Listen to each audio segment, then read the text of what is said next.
Konnichiwa minasan, jumpa lagi di channel Bakajanayo. Lama sekali kita nggak upload video. Kebetulan alhamdulillah hari ini aku ada kesempatan untuk membahas tentang kensu kaburan, atau ibaratnya berpindah pekerjaan secara ilegal sebelum menyelesaikan masa kontraknya.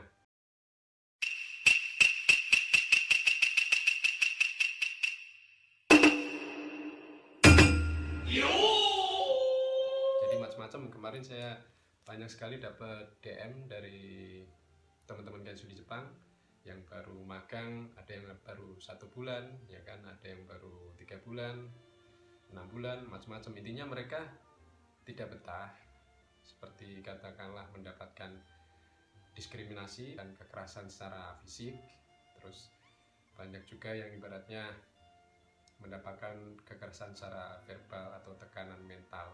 Itu lebih banyaknya didominasi dari teman-teman yang kena magang di Gemba, ya, yang di pekerjaan lapangan, di bangunan terutama, dan tidak mampu untuk mencari jalan keluar atau solusi, yang akhirnya mau nggak mau mereka pengen kabur aja lah, nyari pekerjaan lain, ilegal juga nggak apa-apa, intinya seperti itu. Dengan kabur itu, apakah nanti mereka akan dicari polisi, ya kan, apakah nanti mereka akan dipenjara dan segala macam. Jadi akan saya terangkan singkat aja di sini. Ketika seorang kensu atau seorang pemagang yang tidak menyelesaikan kontrak kerjanya, ya, belum ada 1 tahun, baru 1 bulan, 3 bulan, 6 bulan, terus mereka memutuskan untuk kabur aja lah, nyari pekerjaan lain atau nyari pekerjaan ilegal. Kalau enggak, pulang aja lah, daripada nggak kuat kalau dilanjutin. Nah, kalau udah seperti itu, jadi sebenarnya yang di barat kata yang dilanggar, ya kan, peraturan yang mereka langgar adalah peraturan tentang izin beraktivitas di Jepang. Yaitu apa?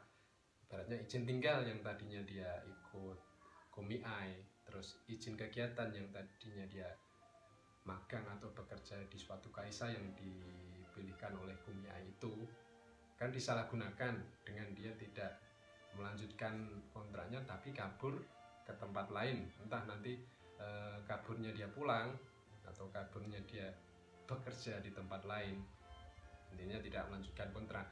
Jadi yang mereka langgar adalah izin beraktivitas, yaitu izin tinggalnya. Nanti dia udah tidak ikut dengan komiai, terus izin beraktivitasnya yaitu dengan tidak melakukan kegiatan bekerja lagi di kaisa yang telah dipilihkan komiai tersebut. Nah, dari 2 pelanggaran ini, ranah hukum yang mereka langgar adalah hukum perdata. Hukum aktivitas kerja dan hukum izin tinggal itu adalah hukum perdata yang wilayah hukumnya, ya, yang wilayah hukumnya itu di wilayah keimigrasian atau kependudukan. Jadi yang mengurusi izin tinggal adalah pihak imigrasi. Sekali lagi, pihak imigrasi, bukan pihak polisi. Nanti kita akan bahas pihak polisi di bagian belakangnya. Cuma ini saya bahas fokus ke pihak imigrasi dulu. Jadi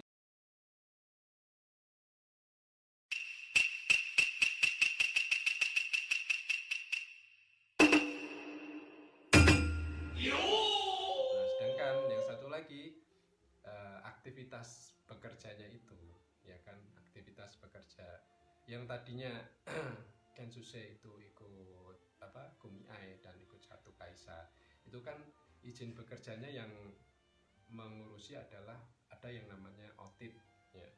OTIT ini kalau di bahasa Indonesia kan disnakernya. Jadi yang kita langgar sebenarnya ada 2 tadi, imigrasi dan OTIT. Nah,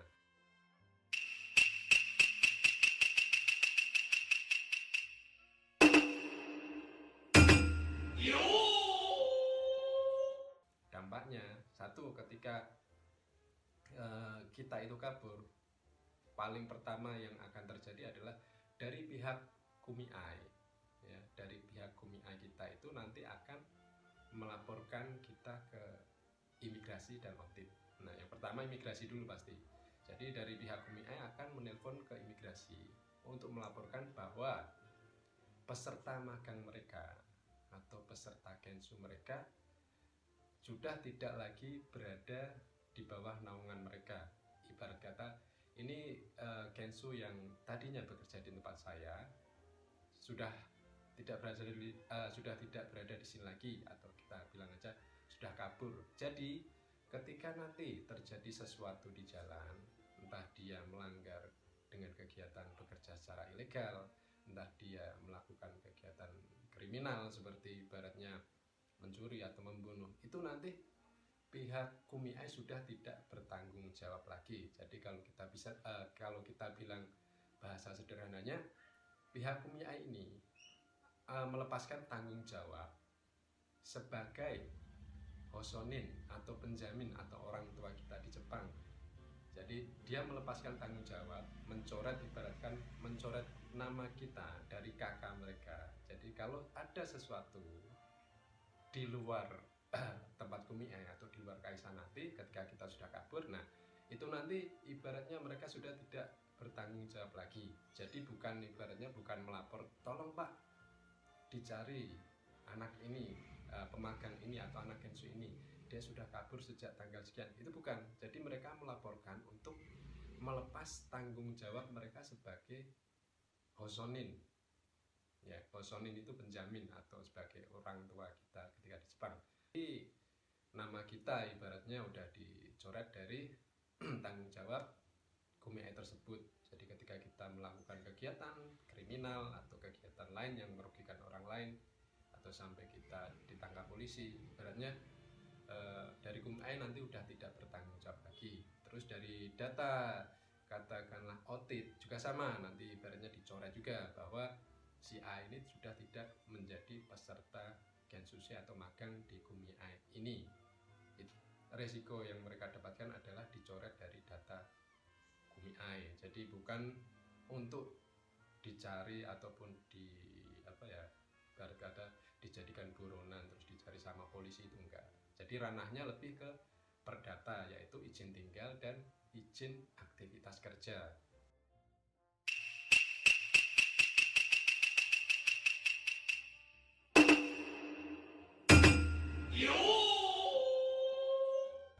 Nah, sekarang kita akan bahas tentang polisi, karena banyak sekali yang bilang kalau ibaratnya nanti kabur pasti di jalan ditangkap polisi ataupun dicari polisi Jepang. Nah, itu sebenarnya pernyataan yang salah kaprah ataupun keliru. Jadi kalau polisi itu, sekali lagi ya, kalau polisi itu adalah mengurusi ketertiban dan masalah kriminal.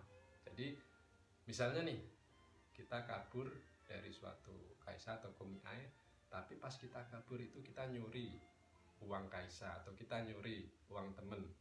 Nah, itu baru nanti ibaratnya dari KUMI akan melaporkan ke polisi, karena itu sudah termasuk tindakan kriminal. Jadi pasti kita dicari dimanapun itu. Ada yang bilang nanti kalau sudah ilegal Gensu itu dicari polisi, ditangkap misalnya di Eki atau ditangkap ketika berbelanja. Nah, itu tambah ngawur lagi. Jadi kalau yang namanya polisi itu kan lebih ke ketertiban dan masalah kriminal.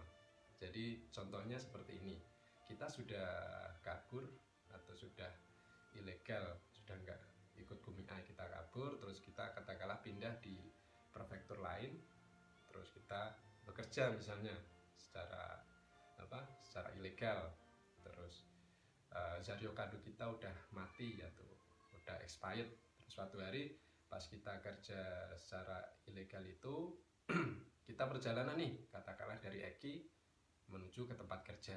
Nah, karena ibaratnya kita naik kereta, terus sebagai orang asing kan kadang kita nggak begitu paham aturan tentang aturan sosial di Jepang. Jadi kadang ada yang lupa nih, misalkan di Eki, ya kan, di Eki atau di dalam kereta kita sebenarnya kita pengen foto-foto selfie, katakanlah kita pengen live TikTok, kita sembarangan rekam nih.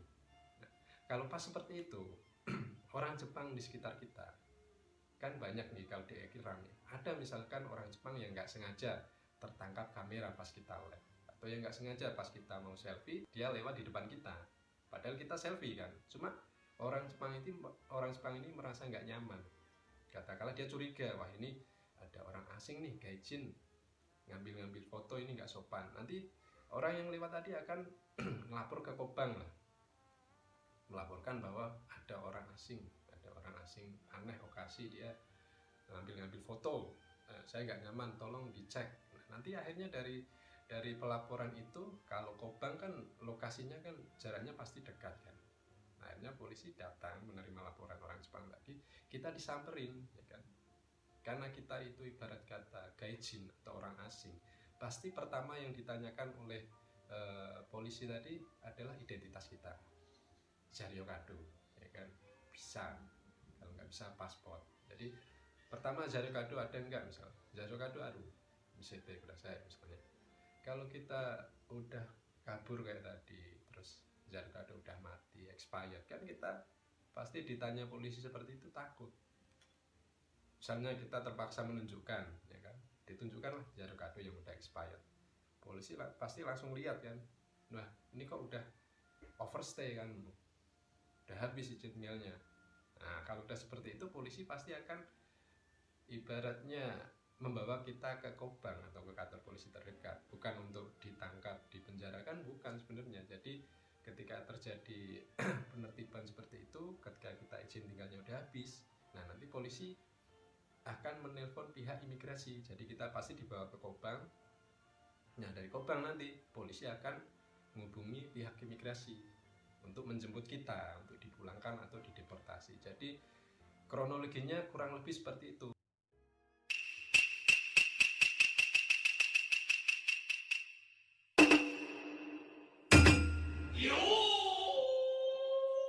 Jadi kalau udah terlanjur kabur dan sudah tertangkap, nah itu kalau udah tertangkap berarti kembali lagi ke awal, yang kita langgar adalah ibaratnya izin tinggal dan izin bekerja itu tadi. Jadi kategori kita adalah overstay nantinya. Overstay itu kalau sama imigrasi ya, dari pihak Jepang imigrasinya sendiri, kita akan dipulangkan ke negara asal. Jadi tidak ada hukum tertulis yang mewajibkan imigrasi untuk memberi kita sanksi penjara berapa hari atau berapa bulan, itu nggak ada. Jadi kita akan dipulangkan ke negara asal kita. Jadi misalkan kita pemagang dari Indonesia, terus sudah terlanjur ilegal, udah terlanjur kabur, terus ketangkep, ya kita akan dipulangkan aja ke Indonesia. Nah ketika dipulangkan ini kan kita dari Jepang ke Indonesia otomatis naik pesawat. Jadi biaya pesawat itu nanti yang nanggung kita sendiri tiketnya. Jadi kalau kita udah kabur, terus di jalan dapat masalah sampai ketangkap polisi, terus sampai dilimpahkan ke imigrasi, ketika dipulangkan ya kita wajib punya uang untuk beli tiket pesawat. Jadi minimal dari Jepang ke Indonesia katakanlah 5 mang. Jadi kalau misal pas kita kabur posisi nggak bawa duit, atau duit kita udah habis, ya udah kita nggak bisa pulang nanti. Kalau udah nggak bisa pulang di imigrasi ngapain, ya udah kita disuruh menghubungi pihak keluarga atau teman untuk mengirimkan uang untuk membeli tiket pesawat ke Indonesia tadi. Satu itu, jadi kalau udah terlanjur kabur terus tertangkap ya kita dipulangin, wajib beli tiket pulang sendiri. Terus ada nggak hukuman kurungan atau hukuman denda? Itu sama sekali nggak ada. Jadi kalau kita udah kabur terus kita tertangkap di jalan dan berurusan dengan polisi atau imigrasi, ya kita dipulangin aja, nggak dimintain ibaratnya denda, backing, itu nggak ada sama sekali. Karena ibaratnya ketika kita hari pertama kabur udah langsung dilaporkan dari pihak Kumiai, jadi udah langsung putus kontrak ibaratnya. Jadi nggak ada kewajiban untuk membayar denda atau backing itu sendiri. Terus apalagi ya, selain itu resiko yang ketiga adalah kalau kita sampai tertangkap seperti itu tadi, resiko ketiga kita adalah kita akan di blacklist. Jadi kita akan di blacklist, nggak bisa masuk Jepang lagi kurang lebih selama 5 tahun.